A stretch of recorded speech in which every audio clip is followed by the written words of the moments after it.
Welcome back to the channel. Just a quick one. Out doing more testing with the NT6 with the cantilever suspension. A lot of people have shown interest in this suspension setup and asking, is the kit for sale? Well, that was actually never the intention. How this started off was with a friend of mine, Gavin, designed and made the cantilever suspension for his very own TRX6. Whenever I seen the setup, I knew that the NT6 was coming out. I just had to have it, and I begged and begged him to make me a set, thinking it would just be an easy hit the button and copy the setup that he had made for the Traxxas, but unfortunately it just wouldn't work. So he had to set about actually redesigning a whole new setup using his CAD system and then machining all the parts individually, fitting them up and testing them, and this is where we are today. As regards the kits being available for both the Cross RC and the Traxxas, it may still happen, it may not, it just depends how many people are interested. So if you've made it this far and you're interested in the suspension setup, please leave a comment below and let me know whether you would like it for the Traxxas or for the Cross RC. But as I say, we'd need to have sort of semi-decent numbers to make it worthwhile going to the effort of making these up. Well, that's enough waffling about that. You know what you need to do. If you fancy the setup, leave a note in the comments and let me know which truck. Some might ask, why bother going to the hassle of replacing the suspension as the truck looked great and performed okay the way it was? Well, in my opinion, yes, it looked absolutely fantastic. That is what actually drew me to getting the NT6 in the first place. But after using it alongside Gavin's modified TRX6, they just weren't even on the same planet. The NT6 pretty much fell over when it was just sitting stationary. The suspension has come straight off a four-wheel drive truck, and it doesn't need to be that stiff. It's sharing the weight over two axles, and you have the same spring rate as the 4x4. It needs to be way softer to give it any form of stability, and the centre of gravity was also way too high. With the cantilever system, as you can see, the chassis rails sit at or just below the top of the wheels, greatly lowering the centre of mass, which is exactly what you need for doing stuff like this. I like my trucks to not only look good, I love them to perform good, and the benefits of changing to the cantilever suspension should just be obvious by watching this video. If you haven't seen how it performs in its stock form, go check out the video up in the top corner somewhere and come back and watch this one, and you'll see the difference is just absolutely out of this world. And if you want to know more about the build, what exactly was done, and you would like to see a full in-depth of what exactly I have done so that you can copy this build, let me know in the comments too, and I'll try and certainly piece something together for you. And for those that can't wait for an in-depth video and just want to know what actually I have done to the rig, we'll start at the front and work our way back. I've replaced the steering servo with an AGF RC 35 kilogram. At the minute it's running on 7.4 volts, but I would like to get a BEC to run it up to 8.4 volts because I feel it's actually still a bit weak. We're running the blue Endura silicone foams, although I wouldn't recommend them at all for this because I had to cut about, I'd say, a good 60% of the silicone out of them because they were just too hard. I would recommend to go and try the softer foams. We have steel beadlock wheels, G-made tyres up front with Proline flat irons in the rear. I do have more Proline flat irons on order and do believe I'll be running 6 of them in the next video that you'll see. I've added brass weights from the AT4. I couldn't see any available for the NT6 and assumed it'd be the same, so I ordered a few sets of them and I have them fitted to the 2 rear axles. I did originally have a set on the front and a set on the middle axle, but I felt it was too nose heavy and I've moved them to the rear, and the truck now just doesn't feel as nose heavy, it just feels very nicely balanced. I've also fitted 15mm brass wheel hex extenders. Now these were a generic brand that didn't fit straight on, that did take quite a lot of modifying to do. I didn't have access to a lathe which would have been ideal to make them perfect. I just had to sort of bodge them, but they're on and they're working. One thing this does suffer from is a lot of torque twist under load, the front left wants to dip down and it's just stupid looking. So I had to fit a stiffer front spring in the front left to try and combat that, and it doesn't look too bad in my opinion. Let's not forget about the main thing in this video, and that is the cantilever suspension. This setup, as I mentioned before, was designed and manufactured by Gavin and is still kind of a work in progress, just trying to work out any issues and make it as best as we can. At the minute we're running quite thick shock oil in the rear with Traxxas soft yellow springs. Last but not least, I'm running the FlySky Noble NB4 with an 8-channel receiver, allowing me to make use of all of the functions that come with the NT6, the 2-speed gearbox and the locking and unlocking front and rear differentials.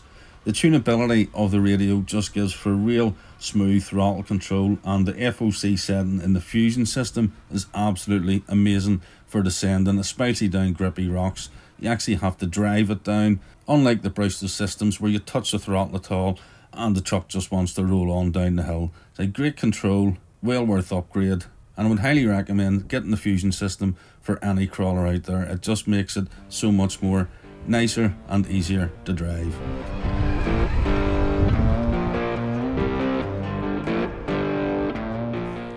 Bit of a long video this one, but there's just too much good footage of the suspension actually working here today not to put it up. It was nice to actually get a somewhat dry day up here because it's usually wet and slippy. These rocks are difficult at the best of times. Whenever they're wet, they're extremely mossy and slippy, and whenever they're dry, they're very dusty. So you never get a perfect grip day up in this location. But I think you'll agree with the suspension setup, the tyres, and just the way this thing handles, the NT6 made short work of just about everything it came against. I spent most of the time looking for more harder and more difficult lines than you would ever think of tackling, and 9 times out of 10 the NT6 surprised all of us and made the climbs.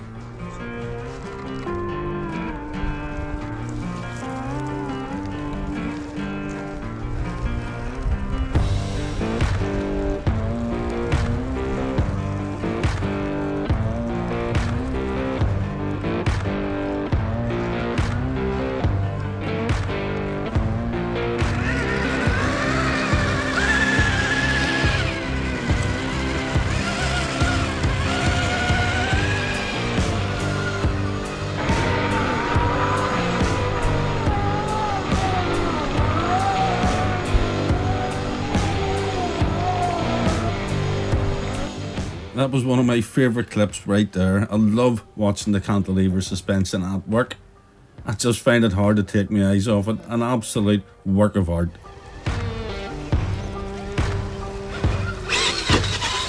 Oh. I have to say that Germans know how to make a snorkel. I surely have broke now.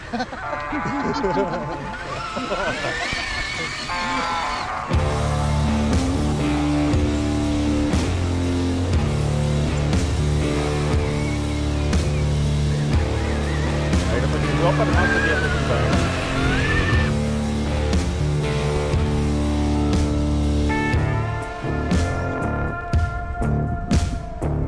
Front end drop down.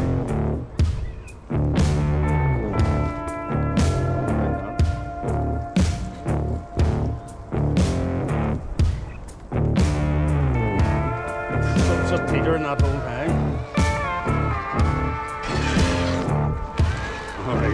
Can't let it beat you. I thought you'd give up. I'd make this one count. As I mentioned earlier on in the video, 9 out of 10 times when you approach the new climb that you thought there's no way that it could do, it just sailed up them. But this particular one is one that we just couldn't get, and I think it might have something to do with the cantilever setup. If you look at the back 2 axles, they're both trying to go in different ways. Now, I don't know how to combat that. I'm thinking potentially use suspension limiters to stop drooping so much on one side to try and keep the wheels in line. I don't know. Let me know in the comments what you think we could do. If you watch here, it struggles. It's so close. It's not going to take much to get it. Let's see how this one pans out.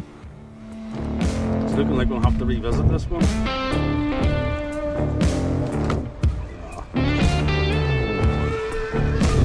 Say dry, bit of grip.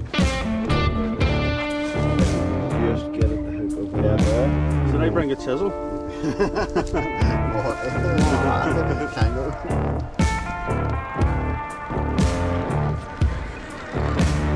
I'm not, that's a good up there.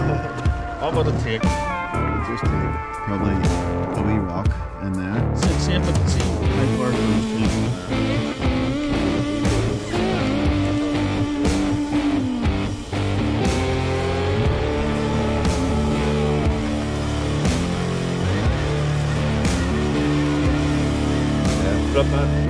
That's what's stopping it. That's there. That's all it is, just that wee lump. So that was one of the climbs that the truck couldn't get up that day. It was so infuriating as it was just so close, but we just couldn't get it. Whether it was to do with the axles twisting the opposite way, I don't know, but it may have been a contributing factor. What do you think? Was it just a step too far? Was it just a bit slippy? Do you think with a day with more grip it would have made it up it? Or do you think I should try and modify the suspension even more?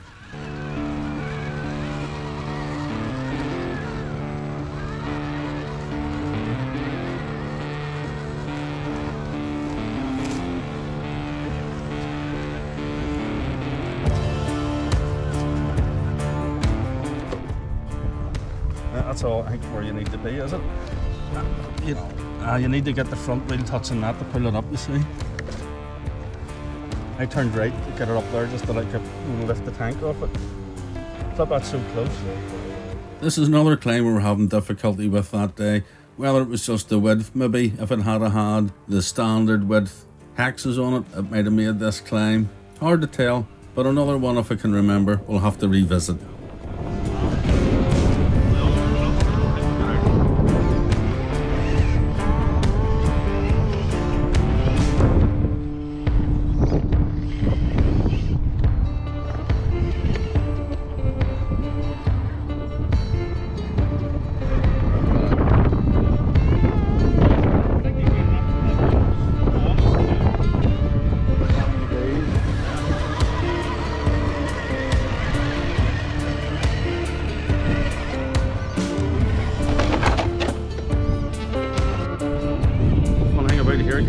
Apart from there, some bit of an idiot.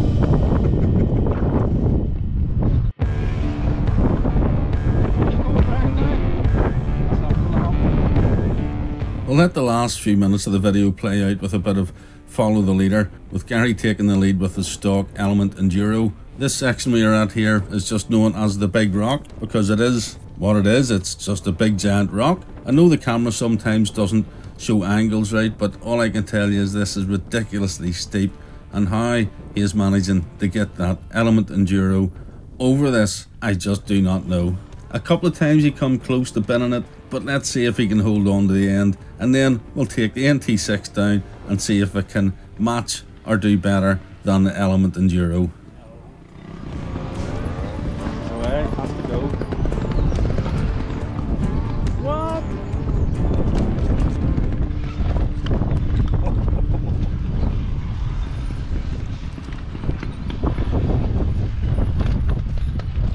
That's ridiculous.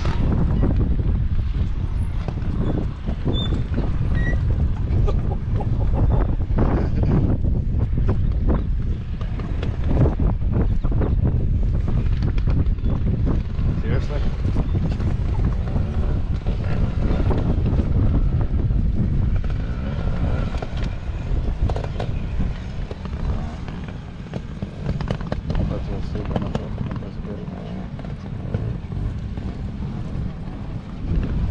Oh, come on.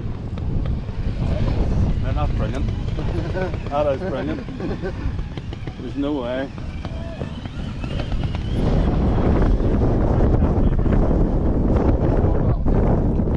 Okay, so the Element made it. I have no idea how Gary managed to do that, but let's take the NT6 down and see if I can match Gary's fantastic performance.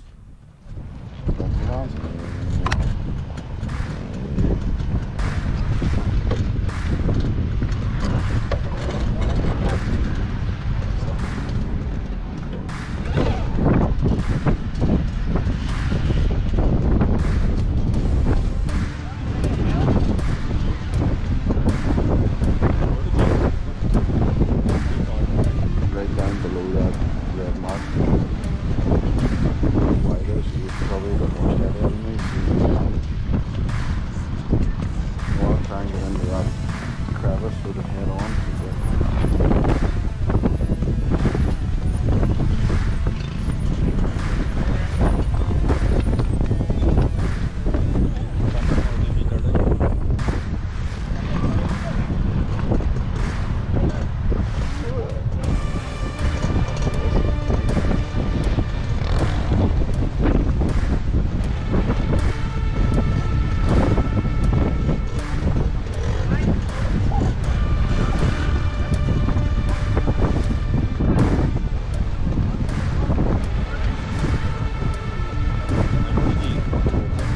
bit right over. How did you get over onto that?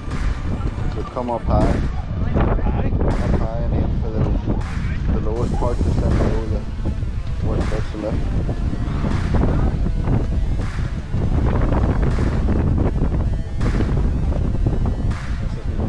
Drop her down in, turn the lock on and drop her down in to go wheel to hit.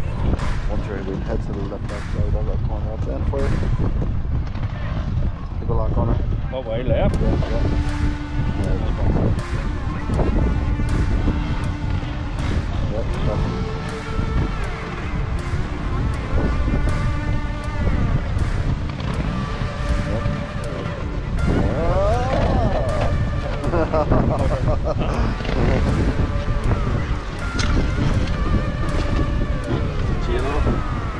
Okay, so the NT6 didn't make it, but that was a bit unlucky at the end. I do think in another day I would have made that climb, but I'll leave you now with just a bit of footage showing how capable this thing is, and hopefully you can see how steep this rock face actually is. As always, thanks for watching. Don't forget, hit that like button, hit that subscribe button, and don't forget to smash the bell. And if you want a chance to win any of the cars or trucks that you see on this channel, pay a visit to my new website, Random Competitions, where you could win prizes ranging from RC cars to cash and even motorbikes. And if competitions aren't your thing and you'd like to save 5% on anything in Rennick's Model Tune store, click the link below in the description and use Tim's RC Surgery special discount code TRCS at the checkout.